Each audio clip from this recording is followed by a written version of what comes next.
Sabíamos que teníamos líneas de investigación que tenían mucho potencial y teníamos mucha evidencia científica de que las líneas que desarrollábamos podían llegar en algún momento a convertirse en algo más que un paper. Pero no sabíamos cómo convertir nuestra línea científica en una idea de negocio. ¿Qué investigabas y dónde antes de emprender en biotecnología? Y yo dediqué muchos años de mi vida a investigar en el ámbito agrícola, sumamente académico, dirigiendo tesis doctorales, dirigiendo por ahí maestrías. Investigamos bacterias que mejoran el crecimiento de las plantas a través de diferentes mecanismos. Con Nadia y Pia, que son las otras cofundadoras, las tres científicas, las tres académicas, investigadoras de muchos años, sabíamos que teníamos líneas de investigación que tenían mucho potencial y teníamos mucha evidencia científica de que las líneas que desarrollábamos podían llegar en algún momento a convertirse en algo más que un paper. Pero no sabíamos cómo convertir nuestra línea científica en una idea de negocio. Necesitábamos a alguien que nos ayude, necesitábamos a alguien que tuviera esa ambición, o sea, conectarnos con personas que nos ayudaran de alguna manera a ordenar y a priorizar algunas cosas para poder convertirla en un negocio, porque no teníamos ni idea de cómo hacerlo. Así que conocimos a Gridex en un evento que organizó el Consejo Federal de Inversiones en Tucumán, que fue el evento de Impulso Federal. Ahí decidimos presentar nuestra propuesta. Entraron a Gridex tres científicas con una idea, con una línea de investigación que se desarrolló como parte de una tesis doctoral y salió de Gridex. Salimos de Gridex cuatro fundadores de una startup científica biotecnológica. O sea, la verdad que fue un proceso muy interesante. La metamorfosis científica. ¿Cómo era ese proyecto en el momento que aplicaron? En ese momento, Nadia, que es una de las cofundadoras, había dirigido una tesis doctoral en donde se habían evaluado algunas bacterias que producían compuestos gaseosos para mejorar el crecimiento de las plantas.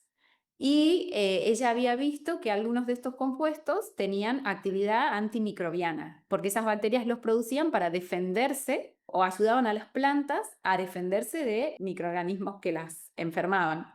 Entonces presentamos esa propuesta. Dijimos, bueno, podremos usar estos compuestos producidos por bacterias que son gaseosos para mejorar el crecimiento de las plantas o para controlar el crecimiento de microorganismos que enferman las plantas. Así arrancó nuestro proyecto allá por el año 2024. Parece que fue hace un montón, pero no. Un montón. O sea, empezaron con un proyecto orientado a lo que es el agro. Estas líneas se desarrollaron en una institución agroindustrial, que es la Estación Experimental Agroindustrial Obispo Colombres, y en el ITANOA, que es el Instituto de Tecnología Agroindustrial del Noreste Argentino, que es un instituto de doble dependencia entre CONICET y la Estación Experimental. Entonces, siempre nos manejamos en un ambiente agrícola. Nuestra formación viene de 20 años de investigación en el área agroindustrial. Entraron al programa de Gridex y ahí con qué se encontraron y cómo cambió un poco el proyecto durante ese programa. Yo creo que más que un programa fue un proceso de transformación. No entendíamos bien cuál era el problema que nosotros íbamos a resolver.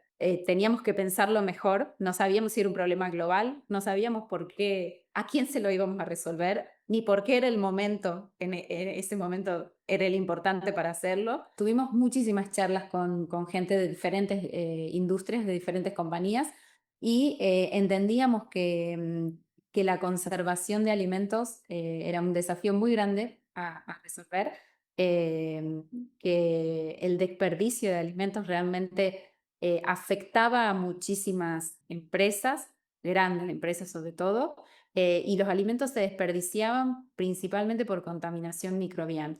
Los microorganismos que contaminan que enferman a las plantas en realidad son muy parecidos a los que contaminan los alimentos. Así que ahí hicimos un giro y dijimos, bueno, nuestra tecnología se puede aplicar a la conservación de alimentos de una manera biológica. Cambiamos el enfoque. Esa fue una de las decisiones por ahí más difíciles que tuvimos que tomar en ese momento, porque no teníamos experiencia, ninguna de las tres teníamos experiencia en alimentos.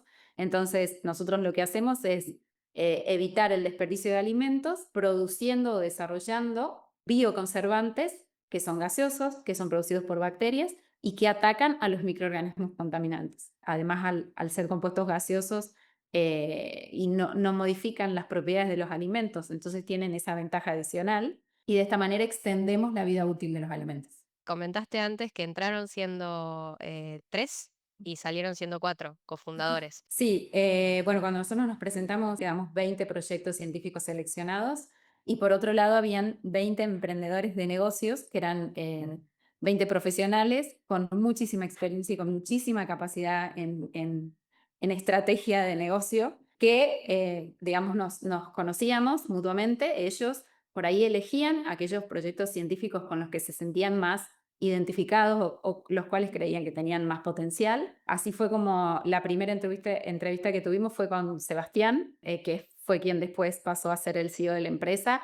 La verdad que es una persona que nos sorprendió la capacidad que él tenía para expresar, para presentarse, para expresar sus ideas de una manera muy clara. Él es, aparte de su capacidad profesional, porque en ese momento es muy difícil evaluarla, todos son muy buenos, todos los profesionales de negocios que se presentan o que son seleccionados por ellos son excelentes.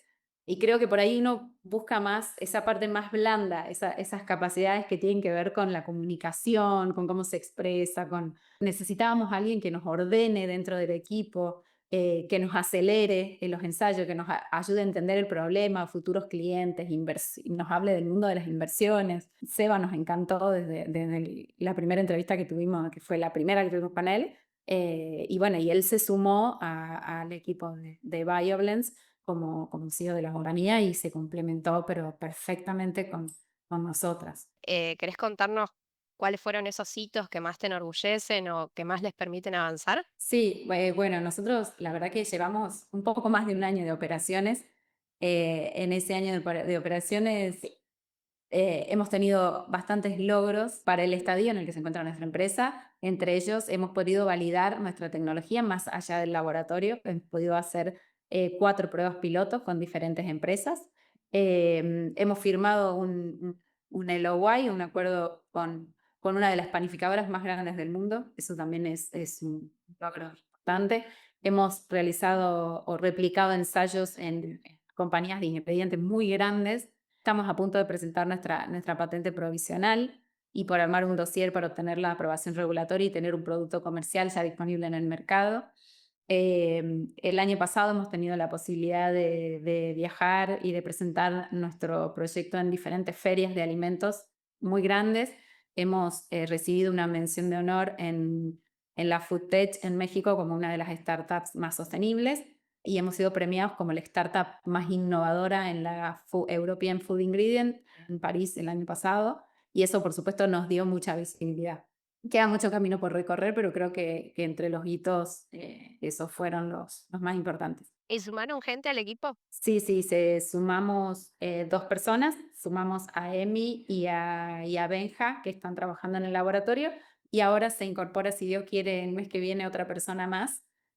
Así que bueno, ya no somos 4, somos 7. Nosotros seguimos trabajando en el mismo ambiente en el que nos venimos formando hace muchos años, así que conocemos las instalaciones, conocemos la gente. Siempre tuvimos excelente predisposición tanto del lado de la estación experimental como del lado de Itanoa para que nosotras nos podamos incubar acá sin problema. La estación brinda muchos servicios a empresas, entonces podemos utilizar esos servicios que brinda la estación y por ahí hacer, no sé, un ensayo de cromatografía gaseosa acá en el edificio que está a la par del laboratorio. Eso es una gran ventaja, tener todas estas posibilidades cerca, ¿no? ¿Cuáles son los próximos desafíos? Bueno, se vienen muchas cosas. Estamos, como te decía, Juli, por presentar nuestra primera patente provisional. Eso nos va a dar la posibilidad de armar un dossier y presentar nuestros productos ante los organismos regulatorios para poder comercializar tanto lo que es Estados Unidos, Europa y acá en América. También vamos a abrir el mes que viene nuestra primera ronda de inversión, nuestra ronda SEED, así que estamos preparando todos los papeles para poder hacerlo.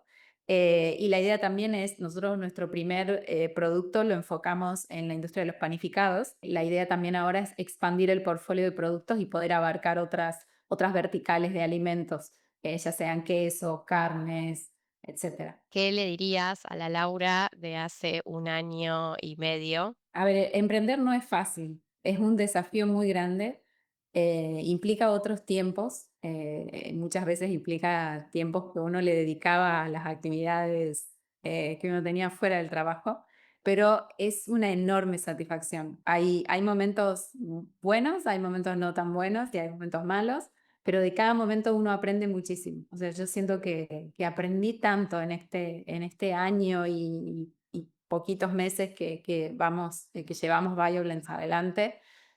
Aprendí muchísimo, eso es muy valioso, más allá de que Violence se convierta después en una empresa global o no, el conocimiento queda, la posibilidad de convertir estas líneas de investigación que uno sabe, porque los científicos sabemos que tenemos ese sentimiento y sabemos que tienen potencial para convertirse en algo más. Así que creo que eso de poder convertirlo en un negocio y verlo y hablar con gente, con clientes, con inversores, con socios estratégicos, es fantástico, es una experiencia increíble. El trabajo en equipo también. Nosotros los investigadores somos como muy solitarios en el trabajo durante la tesis doctoral, durante las maestrías, durante los posgrados, y aprender a trabajar en equipo, realmente trabajar en equipo. Eso también es muy valioso. Nosotros tenemos un equipo muy sólido que toma decisiones rápido. Eso también es muy importante para nosotros. Así que a la Laura de hace un año atrás le diría que ni lo dude, que siga por ese camino, que emprender la verdad, es un desafío tanto profesional como personal muy satisfactorio.